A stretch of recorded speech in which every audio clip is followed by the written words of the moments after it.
tout de suite sur Winner One Télévision. Dans Proverbe 16, Dieu a créé toutes choses pour un but. Donc, Nzambe a créé moisi pour un but. Quel est ce but-là? C'est pour que tu véhicules la gloire de Dieu. Waouh! Mais vous savez, moi je me dis, l'avortement est un péché. C'est ce que je voudrais d'abord dire. L'avortement est un crime. Avorter, c'est tuer. Avorter, c'est tuer. Avorter, c'est mettre terme à une vie qui pouvait vivre, si je peux le dire ainsi. Et donc, moi, je me dis, aujourd'hui, une personne qui se présente dans un hôpital, voir un médecin, et dire, voilà, je voudrais avorter, cette personne-là doit être condamnée par la loi. Fidèles téléspectateurs de Winner Télévision, bienvenue dans votre émission Miroir de femmes. Miroir de femmes, une émission socio-culturelle qui vise la promotion de la femme. Aujourd'hui, nous avons un plaisir de recevoir pour vous Pasteur Béatrice Mbiangandou. Avec elle, nous aurons à parler de sa vie pastorale, mais également de la mise en application du protocole de Maputo dans son article 14C. Bonjour maman pasteur.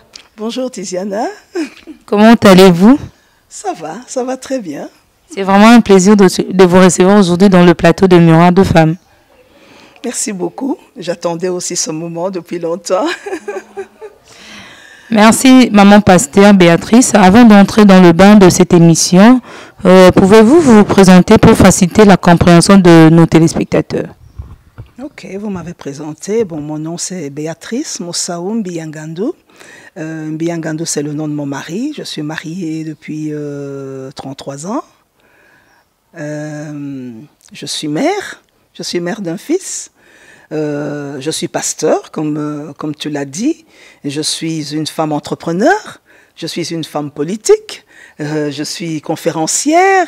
J'ai tellement de casquettes. Donc voilà un peu comment je peux me présenter aujourd'hui. Merci Madame Béatrice pour cette brève présentation de vous.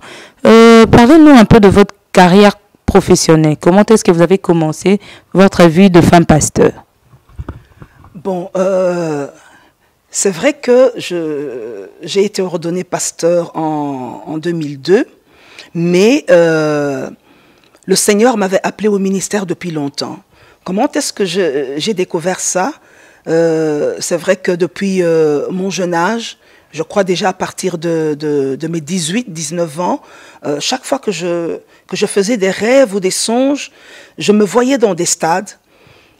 J'avais de longs cheveux, tout blancs, j'avais une grosse Bible en main, et je prêchais, et je me voyais toujours en train de prêcher l'évangile, et je voyais les malades guérir, les paralytiques marcher, les morts ressusciter, je voyais les miracles qui s'accomplissaient. Et chaque fois que je me réveillais, je ne connaissais pas encore le Seigneur à cette époque-là, mais quand je me réveillais, je me disais, mais mon Dieu, mais qu'est-ce que c'est?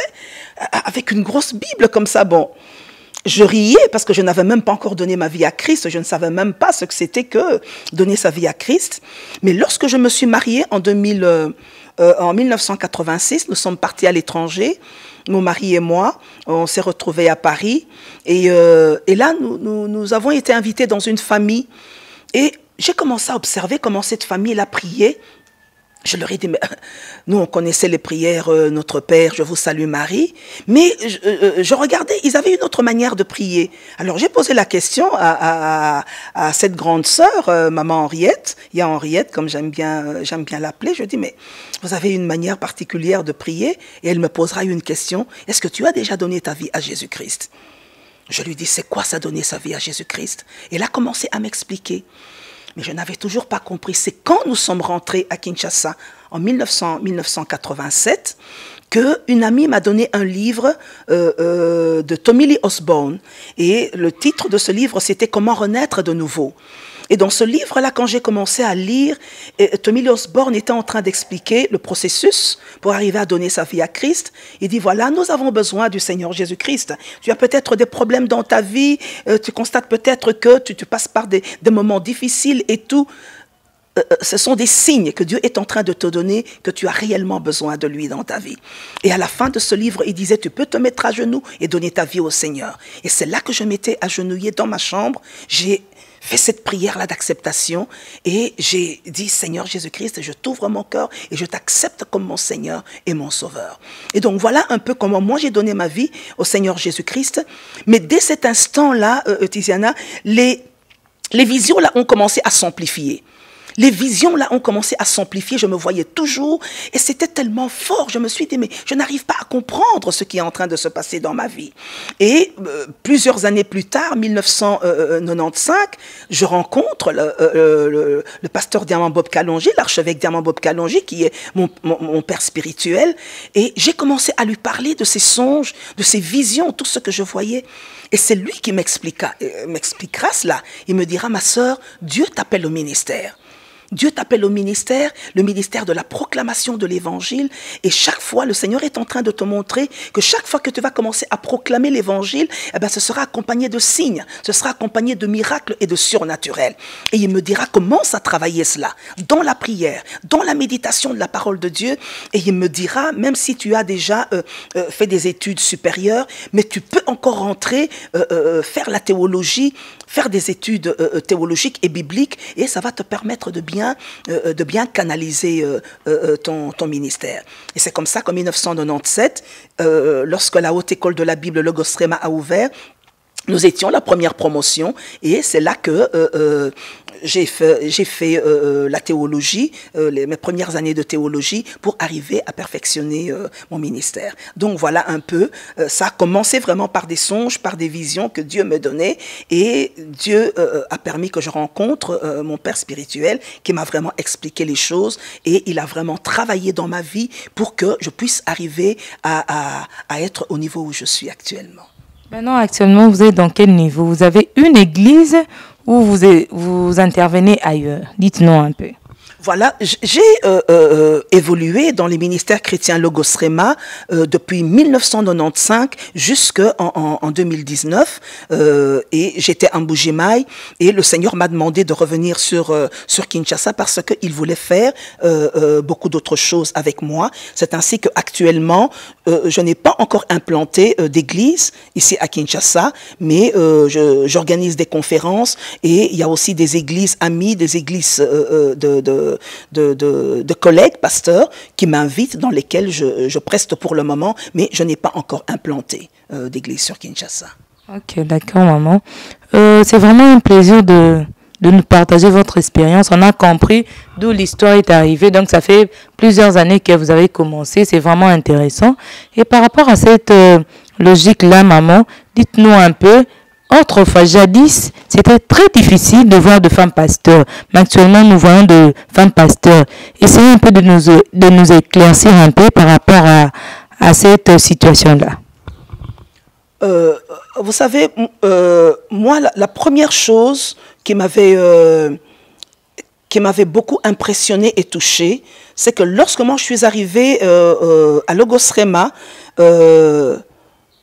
chaque fois que mon père spirituel posait la question, qui va modérer le mardi, tout le monde était là, moi je levais la main. Parce que je sentais les choses bouillonner en moi. Alors il disait, maman Béa va le faire. Qui va conduire l'intercession le vendredi? Les gens étaient là, je levais la main. J'ai été parmi les premières femmes qui ont commencé à modérer dans les cultes et ainsi de suite. Et dans les ministères chrétiens, Logos Rema, l'archevêque Diamant Bob Kalonji, ayant compris cette vision. Quelle est cette vision-là? Moi je crois que le Saint-Esprit n'a pas de sexe. Le Saint-Esprit n'a pas de sexe. Lorsque nous lisons l'apôtre Paul dans le livre de Galates au chapitre 3, l'apôtre Paul nous dit « Vous êtes tous fils de Dieu par la foi en Jésus-Christ. » Vous êtes tous fils de Dieu, hommes et femmes. Être fils de Dieu, ça veut dire quoi? Avoir donné sa vie à Jésus-Christ. On devient automatiquement fils de Dieu. Il n'y a pas de discrimination. Il n'y a pas de discrimination. Et donc, Dieu peut appeler un homme, Dieu peut appeler une femme au ministère. Et donc, l'apôtre Paul nous dit, Dieu a fait des dons. Dieu a fait des dons. Pasteur, apôtre, docteur, évangéliste, prophète. Il a fait des dons. Et donc, un don, on ne nous spécifie pas. C'est un homme, c'est une femme. Pourquoi? Parce que c'est l'Esprit de Dieu qui appelle. Et donc, depuis plusieurs années, vous savez, lorsqu'on veut museler, lorsqu'on veut écarter une certaine catégorie de personnes, on tord la parole de Dieu. Et la parole de Dieu a été mal interprétée pendant plusieurs années. Et c'est ainsi qu'on avait vraiment fait taire une certaine catégorie de personnes que sont les femmes pour qu'elles ne puissent pas proclamer l'évangile.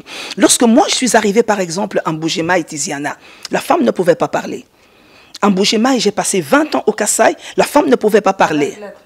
Avec la tradition Luba, la femme doit être à la cuisine, la femme doit se taire, la femme est là pour faire des enfants, la femme ne peut pas parler devant les hommes. Mais nous ayant compris cela, que Dieu appelle qui il veut quand il veut, où il veut. Dieu peut appeler un jeune, Dieu peut appeler un vieux, Dieu peut appeler un homme, Dieu peut appeler une femme. Nous sommes allés avec cette vision-là du renouvellement de l'intelligence, du renouvellement de la mentalité, et on a commencé à faire comprendre cela dans cet environnement-là, que de la même manière où un homme, une femme peut sentir au-dedans de lui que, bon, moi je sens que je suis appelé à faire la médecine. Je sens au-dedans de moi que je peux faire le droit, que je peux faire l'économie, que je peux faire la coiffure, l'esthétique, la maçonnerie et tout ça. Et donc, même le ministère pastoral, même le ministère, pas seulement pastoral, mais le ministère de la parole, même une femme peut l'exercer. Vous comprenez? Et j'aime beaucoup ce passage du psaume 68 qui nous dit « Le Seigneur dit une parole et les messagères de la bonne nouvelle sont une grande armée. » Les messagères de la bonne... Et j'aime parce que Dieu a spécifié dans ce texte-là, les messagères de la bonne nouvelle sont une grande armée. Vous comprenez? C'est dans la parole de Dieu. Ce n'est pas nous qui l'avons inventé.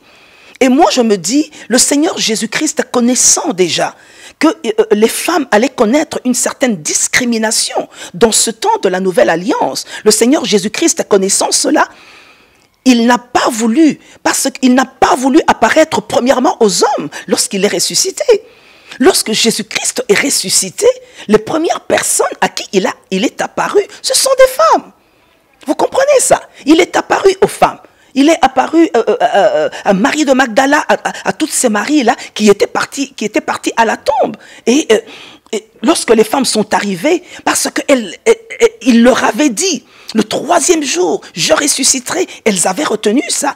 Elles sont allées pour vérifier. Et le Seigneur Jésus-Christ, dans son amour, par sa grâce, pour confirmer que les femmes sont aussi apôtres de la résurrection et qu'elles peuvent aussi parler, il est apparu aux femmes. Et il leur a dit, pour vous femmes, ne craignez pas. Vous venez de me rencontrer. Ne craignez pas, allez leur dire. Jésus-Christ lui-même a donné l'autorisation à la femme de pouvoir, la mission d'aller parler. Il leur dit, allez dire à mes frères que eux, je vais les rencontrer en Galilée, qu'ils aillent m'attendre en Galilée. Mais vous, ne craignez pas. Vous m'avez vu et je vous donne l'autorisation de parler. Il leur a dit, allez leur dire. Et donc, moi, je me dis, les femmes, ce sont les apôtres de la résurrection. Les femmes ont le droit de parler. Et donc, moi, je me dis, c'est tout simplement une interprétation de la parole de Dieu. Mais beaucoup de personnes s'appuient sur les écrits de l'apôtre Paul pour dire non. L'apôtre Paul a dit que les femmes se taisent dans les assemblées, elles n'ont pas le droit de parler, et ainsi de suite. C'est aussi une mauvaise interprétation de la parole. C'est aussi une mauvaise interprétation de la Bible. Parce que nous qui avons fait la théologie, nous savons très bien que nous devons aussi rentrer dans le contexte. Lorsque nous rentrons dans le contexte des écrits de l'apôtre Paul, dans 1 Corinthiens au chapitre 14, lorsque nous rentrons dans le contexte, vous allez voir que c'est un chapitre qui est en train de nous parler de la prophétie. Et dans les temps anciens, Tiziana, les églises, c'est pas comme nous nous assoyons aujourd'hui où les hommes, les femmes, nous nous mettons ensemble. Non. Mais à cette époque-là, il y avait des compartiments. Il y avait les compartiments des hommes, il y avait les compartiments des femmes, parce qu'ils ne pouvaient pas se mettre ensemble. Et donc moi, en tant que femme mariée, je suis dans ce compartiment, mon mari est de l'autre côté. Et à cette époque-là, lorsque on donnait la prophétie, qu'il y avait l'interprétation de la prophétie, son mari puisse lui dire, mais qu'est-ce qu'on a dit, qu'est-ce qu'on a dit? Et c'est ainsi que l'apôtre Paul dit, il n'est pas bienséant à la femme de pouvoir crier, de pouvoir parler. Celle qui veut connaître, qu'elle aille interroger son mari à la maison. L'étymologie de femme, dans ce texte-là de 1 Corinthiens 14, l'étymologie de femme, c'est épouse. Quand on rentre dans l'étymologie du terme femme utilisé dans ce verset-là, c'est épouse. Que chaque épouse aille interroger son mari à la maison. Vous comprenez ? Donc, on doit arriver à bien comprendre les Saintes Écritures. Que toutes celles qui sont mariées aillent interroger pour qu'ils aillent leur expliquer à la maison. Et ça va nous permettre d'éviter le bruit dans les assemblées. Vous comprenez? Et donc, ne fût-ce que cela pour expliquer aujourd'hui où la connaissance a tellement accru. Aujourd'hui où il y a des femmes qui connaissent par rapport à la parole de Dieu, il y a des femmes qui connaissent plus qui ont plus d'avancées dans la connaissance de la parole de Dieu par rapport à leurs époux, par rapport aux hommes qui les ont épousés, qui sont à leur côté, à la maison, malgré que c'est eux les chefs. Mais il y a des femmes qui connaissent, qui sont plus attachées à la parole de Dieu, qui la lisent, qui la méditent jour et nuit. Est-ce qu'aujourd'hui, on va dire à cette femme-là d'aller interroger leur mari? Vous comprenez? Et donc, c'était tout simplement une mauvaise interprétation. J'encourage la femme. Celle qui sent qu'elle a cet appel de pouvoir édifier, de pouvoir enseigner, de pouvoir exhorter, de pouvoir prophétiser. J'encourage cette femme-là. Vous comprenez, hein? Et donc aujourd'hui, on ne peut pas museler une certaine catégorie de personnes tout simplement par égoïsme ou parce que l'homme se dit non, la femme n'a pas le droit de parler. Mais non, Dieu a donné la bouche, pas seulement pour manger, mais aussi pour arriver à s'exprimer, et cela dans tous les domaines. C'est vraiment intéressant, maman pasteur. Maman Béatrice, en tant que pasteur, quelle lecture faites-vous par rapport aux avortements? Waouh! Mais vous savez, moi je me dis, l'avortement est un péché. C'est ce que je voudrais d'abord dire. L'avortement est un crime. Avorter, c'est tuer. Avorter, c'est tuer. Avorter, c'est mettre terme à une vie qui pouvait vivre, si je peux le dire ainsi. Et donc, moi, je me dis, aujourd'hui, une personne qui se présente dans un hôpital, voir un médecin et dire, voilà, je voudrais avorter, cette personne-là doit être condamnée par la loi. Non seulement Dieu la condamne, mais nos lois aussi condamnent cette personne. Et moi, personnellement, je suis contre l'avortement. Vous savez, une personne comme moi qui est attendue plus de 15 ans pour avoir un enfant, wow. Je ne peux pas aujourd'hui dire que je peux être pour l'avortement. Non. Je suis contre l'avortement parce que Dieu est contre l'avortement. Tiziana, la Bible est claire. Dieu nous dit dans les 10 commandements, tu ne tueras point. Tu ne tueras point. Et ça, c'est Dieu qui nous donne ce commandement-là. Et donc, une personne qui se donne la liberté d'aller interrompre une vie, de mettre terme à une vie, c'est un assassin. Je suis désolé, les assassins n'hériteront point le royaume de Dieu. Les assassins n'hériteront point le royaume de Dieu. Tiziana, je partageais avec toi tantôt, je t'ai expliqué, moi j'ai attendu presque 15 ans pour avoir mon fils.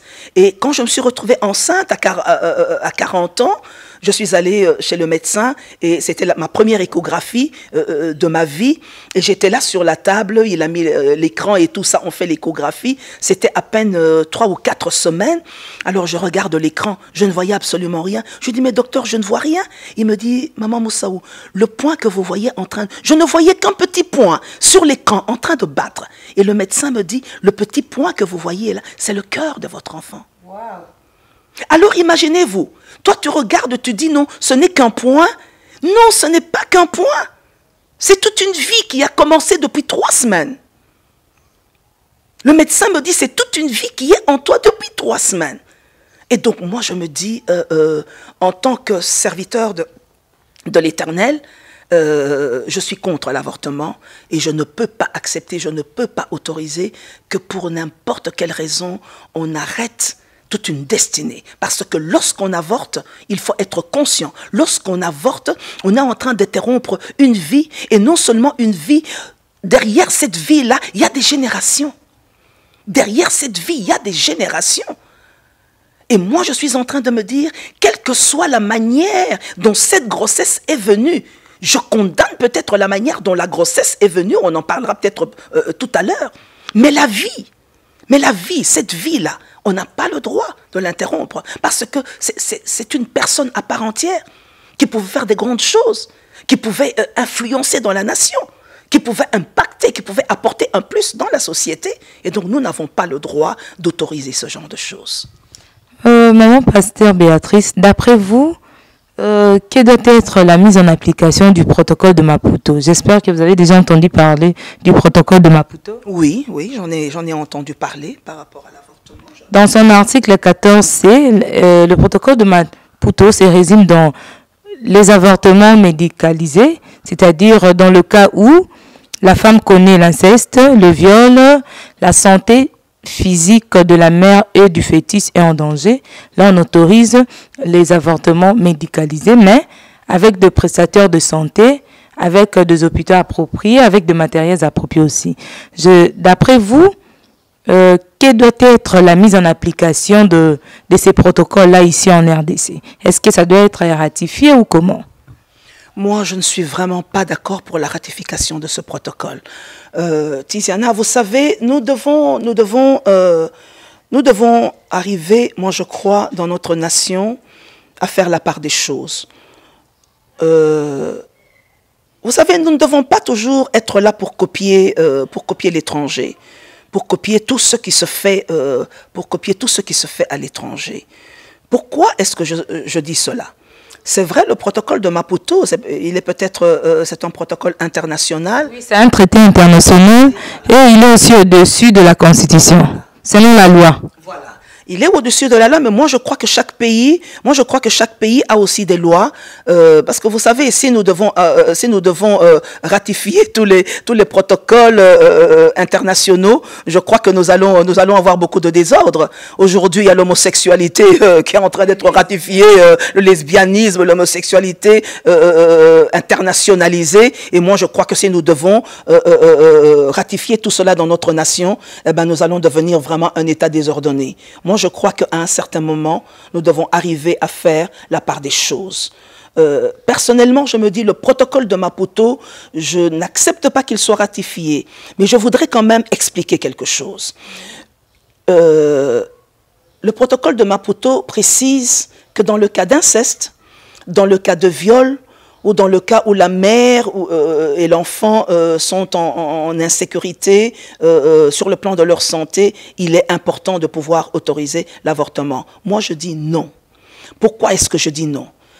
Je reprends ma casquette en tant que pasteur. Je l'ai dit tout à l'heure, Tiziana.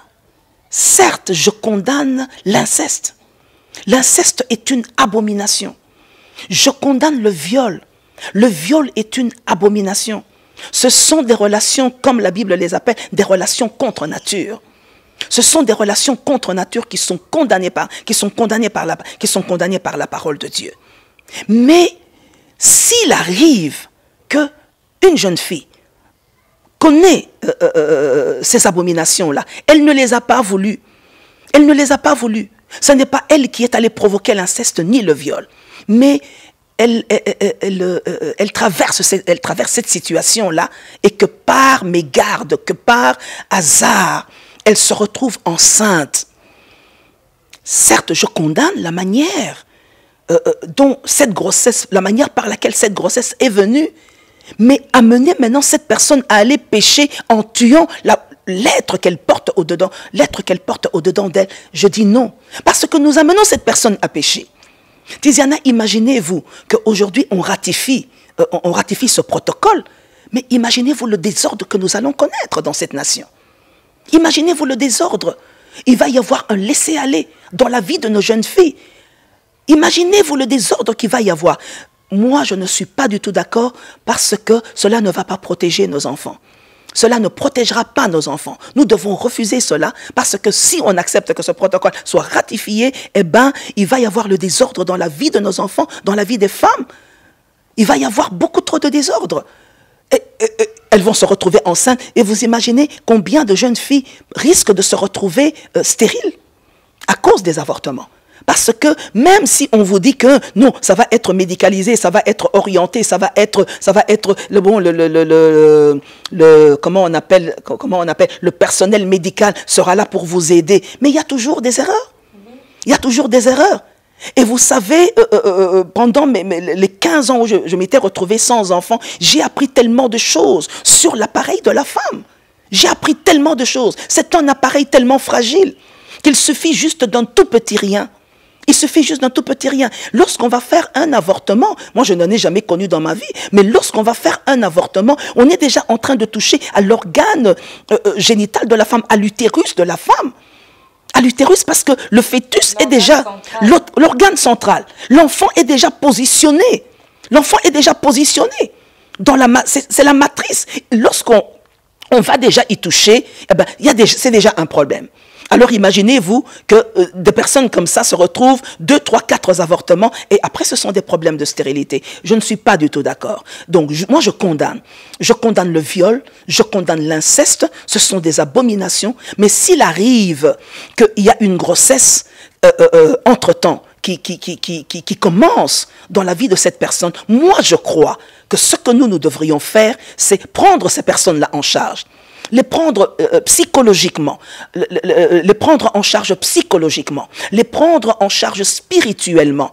Parce que c'est vrai, c'est un traumatisme. C'est vrai, c'est un traumatisme, se retrouver être, par exemple, violé par un membre de famille ou l'inceste, c'est un père ou un frère et une sœur, ça se trouve d'une autre manière. Dieu est capable. Si Dieu ne veut pas que cette vie-là continue, Dieu peut l'interrompre. Mais pourquoi Dieu a permis d'abord qu'il y ait cette grossesse? On ne sait pas. Et donc cette vie-là, Dieu a besoin de cette vie-là. Dieu a besoin de cette vie, Dieu a besoin de cette personne. Moi, je crois que notre responsabilité, lorsque une personne se retrouve dans ce cas, c'est d'abord de la prendre en charge. La prendre en charge psychologiquement, spirituellement, pour aider cette personne à comprendre, tu ne l'as pas voulu, c'est quelque chose qui est arrivé, nous allons t'accompagner. Cet enfant vient au monde, cet enfant a toute une destinée.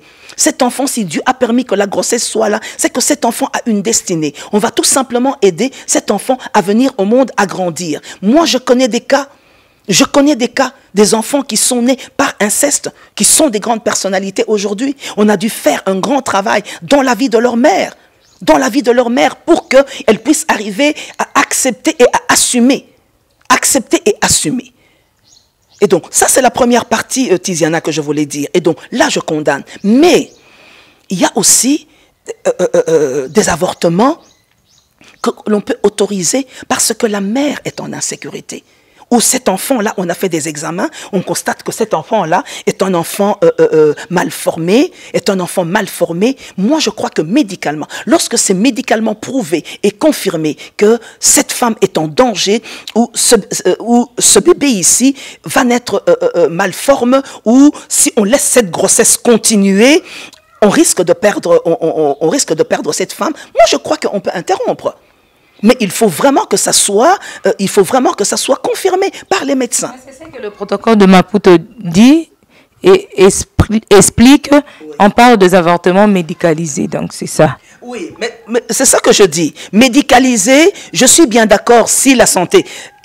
L'inceste ou le viol, ça met la femme en insécurité en quoi? En rien. Je condamne les actes. Mais moi, je me dis, quelle que soit la manière dont cette femme se retrouve enceinte, mais si on constate que cette femme est en insécurité ou que cette grossesse, si on laisse évoluer cette grossesse jusqu'à 4 mois, 5 mois, cette femme risque de mourir, on peut aider cette femme. Je crois qu'on peut aider cette femme. Mais on ne peut pas juste dire non, parce que c'est un viol, parce que c'est un inceste qu'on aille interrompre. Là, moi, je ne suis pas d'accord. Là, je suis pas d'accord. Madame Béatrice, dites-nous un peu en tant que femme, jusque-là, quelles sont les difficultés que vous avez pu rencontrer dans votre vie professionnelle? Vous savez, en tant que pasteur, moi, la première difficulté que j'ai rencontrée dans le ministère pastoral en tant que femme, c'est justement, comme nous en avons parlé tout à l'heure, l'incompréhension des hommes. Moi, j'ai commencé le ministère, en fait, le ministère profond de la prédication de la parole en Mbuji-Mayi. Les 20 ans que j'ai passé en Mbuji-Mayi. Et je me rappelle quand je suis arrivée en Mbuji-Mayi, une année après, j'ai implanté l'église. Et quand j'ai implanté l'église, je passais à la radio, à la télévision, et pour parler, pour expliquer. Et l'année suivante, j'ai ouvert la haute école de la Bible. Les serviteurs de Dieu ont commencé à venir pour venir apprendre la parole de Dieu. Mais l'obstacle, c'était les hommes. Pourquoi c'est une femme? Les stéréotypes. Voilà les stéréotypes. La femme doit se taire. Qu'elle se taise. Je me rappelle, je pouvais comme ça aller faire des émissions à la radio, à la télévision, et pendant que je suis sur le plateau, vous entendez des gens dans le couloir là-bas, mais dites à cette femme-là de se taire. Qui lui a dit qu'ici en Mbuji-Mayi, les femmes parlent. Allez lui dire de fermer sa bouche. Dites à Béatrice là de fermer sa bouche. Nous, on ne veut pas entendre de femmes ici.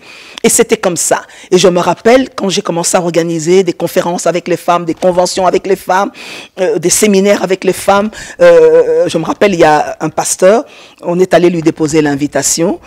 C'était, je crois, notre 2e ou 3e conférence. Alors, on lui donne l'invitation, il regarde. C'est encore Béatrice, hein. Moi, je peux quitter mon église, venir m'asseoir pour écouter une petite femme parler. Je ne viendrai jamais écouter une femme parler. Dites à Béatrice de ne jamais m'envoyer ces invitations. Je ne viendrai jamais. Waouh! Voilà. Et donc, chaque fois que je rencontrais cet homme de Dieu, on se saluait, je riais et tout ça. Mais vous savez, au bout de 5 ans, Tiziana, le langage a changé. Et vous savez ce qui a fait changer le langage? Votre méritocratie. Méritocratie. Parce qu'à aucun moment, je ne me suis présentée pour discuter avec qui que ce soit. À aucun moment. Je n'ai pas voulu aller faire de débat. Non, la femme doit parler, la femme doit se taire. Non. J'ai exercé tout simplement mon ministère. J'ai tout simplement pratiqué. J'ai exercé mon ministère. Je n'avais pas besoin d'aller m'expliquer. Je prêchais l'évangile. Ils voyaient les conférences dans lesquelles on m'invitait. Je prêchais la parole de Dieu. Et vous avez, en Mbuji-Mayi, là-bas, il y avait les églises de la 30e. Il y avait beaucoup d'églises secs et autres où on dit la femme doit se taire. La femme ne pouvait pas. Mais Tiziana, au bout de 10 ans en Mbuji-Mayi, ces églises ont commencé à m'inviter pour aller prêcher l'évangile. Ces hommes de Dieu étaient devenus mes amis. Mes amis. Et toutes les fois qu'ils organisaient des conférences, il disait, le pasteur Béatrice Mbiyangandu doit être avec nous. Vous avez pu le convaincre? Je les ai convaincus, pas en discutant. Mais ils m'ont suivi, ils ont regardé mon parcours. Ils ont vu que j'étais une femme qui craignait le Seigneur. J'étais une femme disciplinée. Je marchais dans la crainte de Dieu. Et je suis demeurée ferme dans les choses pour lesquelles Dieu m'avait appelée. Je ne faisais la concurrence avec personne. Je n'allais pas pour chercher à m'expliquer. Non, laissez-moi parler. Non. Mais ils étaient là, ils m'ont écouté. Et ils ont vu que j'étais effectivement dans la chose. Vous comprenez? Et je me rappelle une fois, on s'est retrouvés dans une rencontre des serviteurs de Dieu. J'étais la seule femme, au milieu d'une centaine de pasteurs hommes. Alors, un pasteur s'est levé, il a dit, aujourd'hui, nous accueillons le pasteur Béatrice Mbiyangandu au milieu de nous. N'est-ce pas bien aimé qu'elle fait partie des nôtres? Et ils se sont tous levés. Ils ont commencé à acclamer le Seigneur. Et ils m'ont accepté au bout de 10 ans. Et donc, vous comprenez, moi, je me dis, moi, la seule difficulté que j'avais rencontrée, c'était l'incompréhension des hommes. L'incompréhension des hommes. Et parfois, ils étaient là en train de dire, mais elle veut faire les choses des hommes, pourquoi? Mais non, la pastorale, c'est pas pour les hommes. La pastorale, c'est pour les fils de Dieu, c'est pour tout le monde. La pastorale, c'est pour tout le monde. Donc moi, je crois que c'est vraiment la seule difficulté, cette opposition-là, à cause des stéréotypes, à cause des coutumes, à cause des traditions, à cause de la conception des choses dans l'environnement dans lequel j'ai évolué pendant plusieurs années. Madame Béatrice, parlez-nous un peu de vos perspectives d'avenir, vos projets. Voilà. Bon, moi, mes projets d'avenir... je vous ai dit que je suis une femme entrepreneur, je suis politique, je suis dans le sacerdoce. J'ai un principe, Tiziana, pas un pas sans que Dieu m'ait orienté. Et donc là, au bout de 20 ans au Kasaï, le Seigneur m'a ramené ici à Kinshasa. Et ça fait 2 ans que je suis là, que le Seigneur est en train de me parler, de m'orienter, de m'instruire. Et je crois que mes perspectives d'avenir 2022, nous allons implanter. Nous allons implanter l'église selon les orientations que le Seigneur nous a données. Et je suis une conférencière par rapport au leadership de la femme. J'enseigne beaucoup par rapport au leadership de la femme et au leadership de la jeunesse. Et ce sera vraiment beaucoup de conférences. Nous allons avoir un plateau sur lequel nous allons commencer à traiter de ces choses, de différents thèmes par rapport au leadership, afin d'arriver à booster les femmes, à booster les jeunes. Et donc ça, c'est vraiment nos perspectives d'avenir par rapport à ma carrière entrepreneuriale. Je suis dans la coiffure, dans l'esthétique. Là, nous avons commencé déjà des formations parce que nous sommes aussi formatrices. Je suis formatrice, je suis coach. Je suis en train de faire des formations par rapport aux soins esthétiques, à la coiffure. Nous n'aurons pas que ce domaine-là, nous aurons encore beaucoup d'autres domaines. Et donc, bientôt, là, peut-être le salon de coiffure sera ouvert. Et je suis dans la fabrication de peinture. Wow. Voilà, je suis dans la fabrication de peinture et donc je suis vraiment dans l'entrepreneuriat et donc voilà un peu mes perspectives d'avenir, mais je sais déjà que 2022 nous allons vraiment beaucoup travailler, nous serons vraiment sur terrain et il ne faut pas oublier la carrière politique. 2023 c'est pour bientôt et donc il faut vraiment se préparer par rapport à cela parce que Dieu a vraiment besoin que pendant ce temps de la fin que les justes puissent se multiplier et la Bible déclare quand le juste se multiplie, le peuple est dans la joie. Et le simple fait que le président de la République, chef de l'État, a dédié cette nation à Dieu, il a dit que Jésus-Christ est assis sur le trône dans cette nation, c'était des signes forts pour que les chrétiens comprennent que c'est vraiment notre temps, c'est notre temps pour que nous puissions entrer dans la gestion de la chose publique. Et je voudrais vraiment reprendre un passage de Ésaïe au chapitre 2, où la Bible nous dit « Il arrivera un temps où la montagne de l'Éternel sera élevée au-dessus de toutes les montagnes. » Quelle est cette montagne? C'est l'Église. Donc, Ésaïe dit « Il arrivera un temps. » Ce temps-là dont Ésaïe parlait, c'est maintenant. Où l'Église, c'est pas le bâtiment, l'Église, ce sont les hommes, les femmes qui ont Jésus-Christ, voilà, qui ont Jésus-Christ, qui ont la lumière, et il arrivera un temps, c'est ce temps-là, c'est maintenant, où la lumière doit entrer dans toutes nos institutions, dans les assemblées provinciales, au Sénat, dans les entreprises, dans la société. Ce temps-là, c'est maintenant où nous devons vraiment véhiculer la lumière parce qu'il est temps que les ténèbres puissent disparaître. Maman Béatrice, nous sommes arrivés à la fin de cette émission. C'était vraiment un plaisir. Mais avant de clore cette émission, nous voudrions bien que vous puissiez regarder la caméra. Vous allez dire un message à toutes les femmes qui nous ont suivis. Et vous allez donner votre numéro de contact, votre chaîne YouTube, votre page Facebook également. Mais j'aimerais bien que ces messages soient en lingala. Oui, nous avons un message moko. Nous avons un posako koyebisa basi. Mwasi azakaka oya balite. Mwasi azakaka oya botite. La femme veuve, seule, célibataire, mariée, divorcée, avec enfant ou sans enfant, ozala ozo sala musala, ezala osala kate.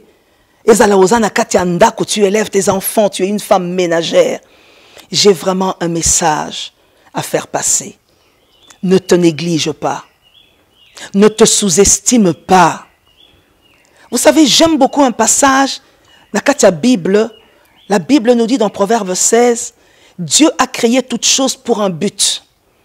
Donc, Nzambe a créé mwasi pour un but. Quel est ce but-là? C'est pour que tu véhicules la gloire de Dieu. C'est pour que Vinayo est à la reflet à gloire d'Anzambé. Vie na yo est reflété nkembo na Nzambe. Et pour que vie na yo ait reflété nkembo na Nzambe, il est important que tu te retrouves dans les choses pour lesquelles Dieu t'a créé. C'est pour cela que j'aimerais dire à toute femme aujourd'hui, tu es un leader.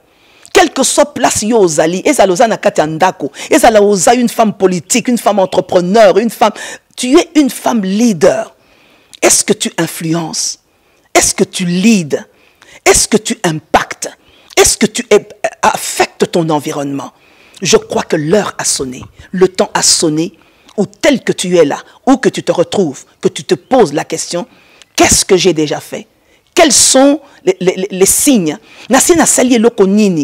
Quelles sont les choses qui confirment que j'existe et que je suis dans cet environnement, dans cette société, dans cette famille? Dieu ne t'a pas placé dans cette famille pour rien. Dieu ne t'a pas créé congolaise pour rien. Et donc, moi, je suis en train de dire à toutes les femmes, l'heure a sonné pour nous, femmes congolaises, totelema, que nous puissions démontrer de quoi nous sommes capables. Badon, talent, oezana kati na biso, et bota bambouma, et komako sala, que nous puissions travailler notre vie, travaillons notre caractère, travaillons notre tempérament, travaillons notre manière de vivre, soyons des personnes disciplinées, totiaba garde-fou, ayons des interdits, témoignage nabiso, et ça la témoignage yakitoko, afin que nous puissions attirer les autres, et que la manière dont nous sommes en train de vivre, que cela puisse nous positionner très haut. Et donc je suis en train de dire à toute femme, nous nous donnons rendez-vous dans les grandes choses, dans les hautes sphères. Ne baisse pas les standards. Non. Le temps a sonné pour que nous puissions travailler, pour être positionnés très haut, afin d'influencer et que les résultats puissent être palpables. Et donc je vous dis à bientôt, parce que je sais que nous allons faire des grandes choses ensemble. Votre numéro de contact et votre page Facebook ainsi que chaîne YouTube.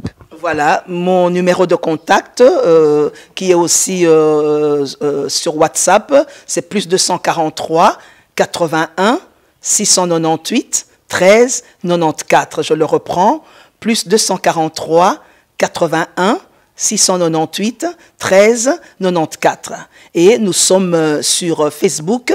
Si vous allez sur Facebook, Béatrice Mbiangandou, vous allez nous trouver sur Facebook, Femme de gloire, toujours sur Facebook, et YouTube. Si vous allez sur YouTube, Pasteur Béatrice Mbiangandou, vous allez retrouver nos enseignements, nos prédications et nos différentes interventions. Voilà un peu.